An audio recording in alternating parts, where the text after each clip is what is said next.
Alrighty, we are back. This time with Legacy of Kain. What the fuck are the demons? Now, the demons are very interesting. We're going to talk about it, and we're going to get very in-depth with it. But first, I need you to hit that little tiny subscribe button. Yeah, I want you to wiggle that mouse cursor on it. Oh, yeah. Tease it, please it, and then hit it.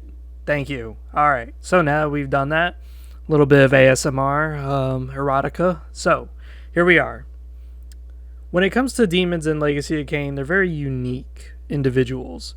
You see, there's actually many different types of demons. There's fire demons, lightning demons, there's poison demons, there's quite a few. There's even Cerberuses, and I mean like that plural. There's tons of Cerberuses, multi-headed dogs. Now, there is a bit of a inconsistency with some of the lower demons, but the greater demons are all pretty much the same throughout most of the franchise. You see, a lot of the greater demons look kind of like giant bulls. That's what they pretty much look like. Gigantic, two horns, big, monstrous dudes. And they're fully intelligent. They're able to have conversations, which makes them arguably scarier. But the rest of the demons, though, there's not much consistency. Some of them look more animal in one game, and then in another game they look more like insects. And in another game, they look more like reptiles. It's just kind of all over the place. There's no real consistency when it comes to the lesser demons. But I kind of like that, because then it shows what exactly we're looking at here. We are looking at a species that may have differences across the realm, which would be the demon realm. So, what do I mean by that? Well, we have yet to actually explore the demon realm. We've only been in it partially during Legacy of Kain Defiance. But I would probably speculate and theorize that greater demons is kind of like your actual species. That's like humanity or vampires or a Hilden. The greater demons are probably a separate species because they all have the same characteristics, same build, but they do differ in ways like lightning versus poison versus fire. So that's more regional. But then in other parts of the demon realm, it seems like the lesser demons are more or less the animals. The ones where there's a wide diversity of types, a wide diversity of variants.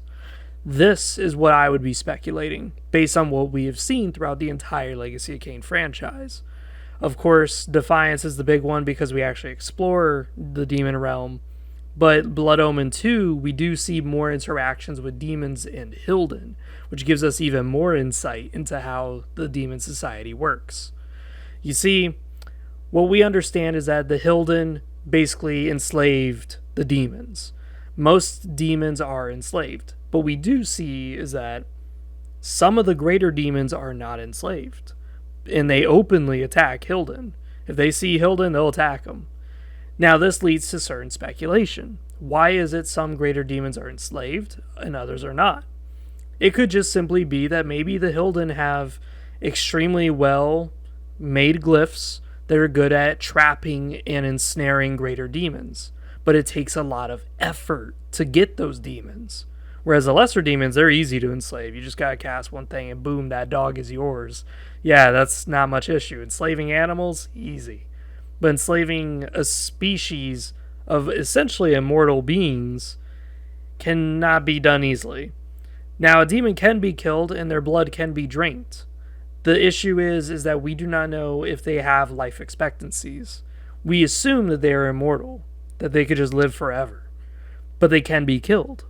Whether or not they can be recreated, I would say they probably could, just because of the fact that, while we do not see a female demon, the fact that they have different types of demon, and the fact that they don't seem to come from a god, it can be theorized that, again, they're probably a species, or not actually some ethereal beings.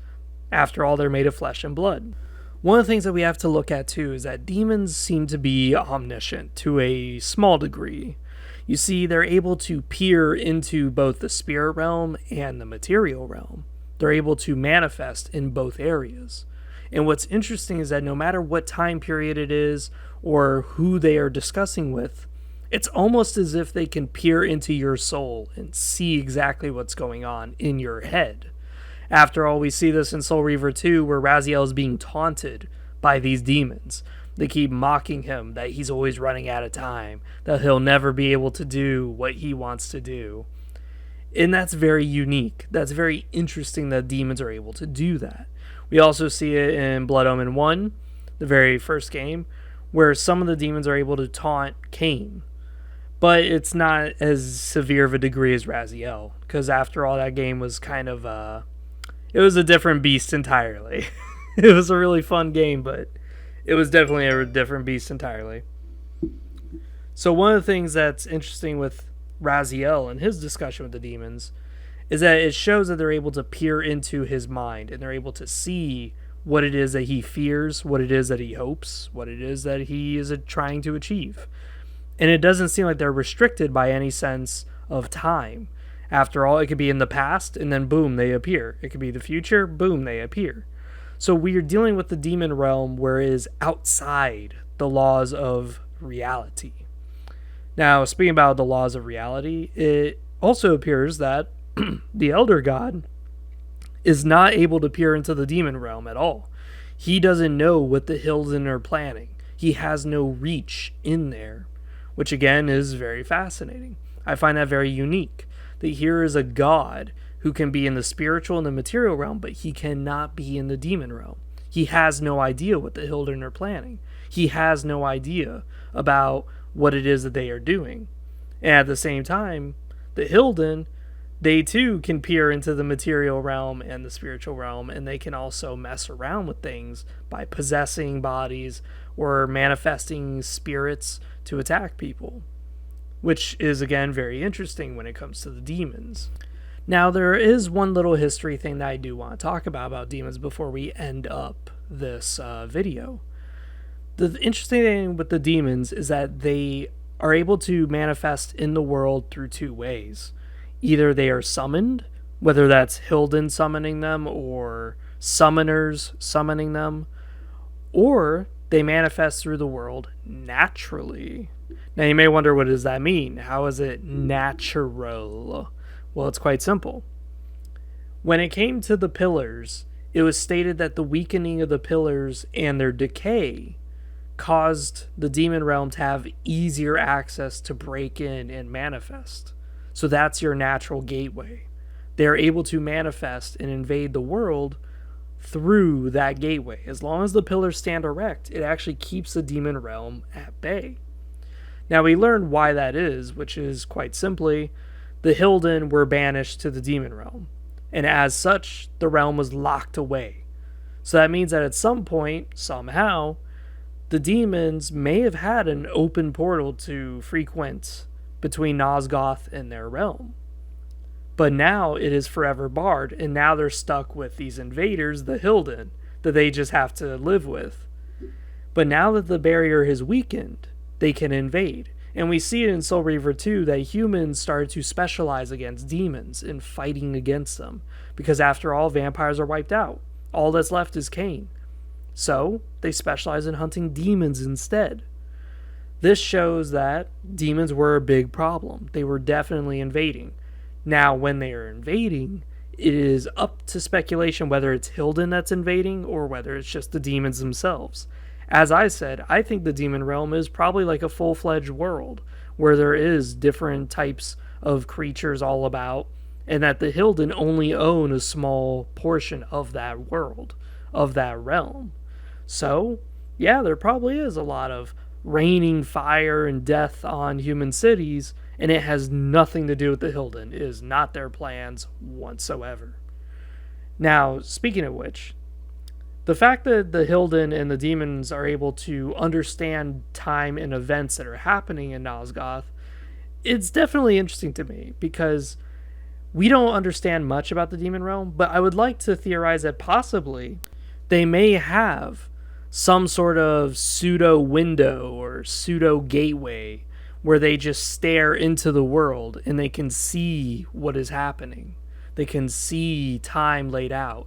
Different windows is different time periods with different events happening, and different windows for different realms, so they can peer into all sorts of things. Now, that would be interesting. It would be kind of like the Shimigami from the anime known as Death Note, where they're able to look down this gigantic hole in their realm, and it's Earth that they're looking at. And then from there, they can look at any individual, or they could just look at the grand scheme of things. It's up to the Shinigami as he's staring through this window. I would think that the demons would probably have this as well, considering that the Hilden are also able to more or less use these talents, where they're able to peer into the world and see where's Raziel, where's Kain, how can we mess with them, what's going on in the world, how does this fit into our scheme of coming back into the world. Like, this is very, very interesting, and this is something that I would speculate does exist in their demon world. Now, this is all speculation, but if there is a hell, would there have to be a heaven? We have never seen angels. Never. But we do see iconography. We do see a hell. So, using just natural laws, if there's a bad thing, there should be a good thing, should there not? So I want you guys to think down below in the comments. Do you believe that there possibly is a heaven in Legacy of Kain? It would probably be something like the Light Realm or something like that. And if so, you can write down below, why do you speculate the Light Realm has zero interference with Nosgoth, zero contact in any of the games? Could be, and just hear me out, it could be that the realm is just so bad with blood and just so evil that the Light Realm's like, yeah, we're not touching that. Every single human, every single Hilden, every single vampire, y'all reap what you sow.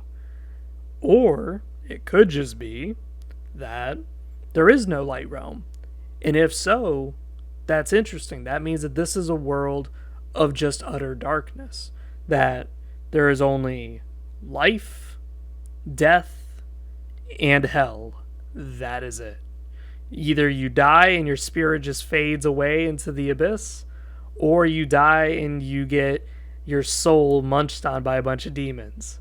It's not exactly a pretty picture, but it is kind of more reminiscent to more ancient cultures and ancient religions where they didn't really believe in the afterlife having some sort of heaven or paradise. The afterlife was just that. It was just the afterlife. Continual suffering, just continue existing for no real purpose.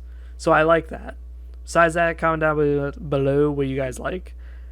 I personally think demons are really cool, and for my World of Nosgoth game, that's why I'm going to probably do is incorporate poison demons, incorporate lightning demons, incorporate events where a giant demon portal opens up over an area and Hilden, vampires, and humans alike have to all work together so my players could play as whatever the hell they want, and they all band together to try to seal this portal and kill these demons. Who knows? It could be interesting from a Nosgoth perspective. Besides that, see you guys next time.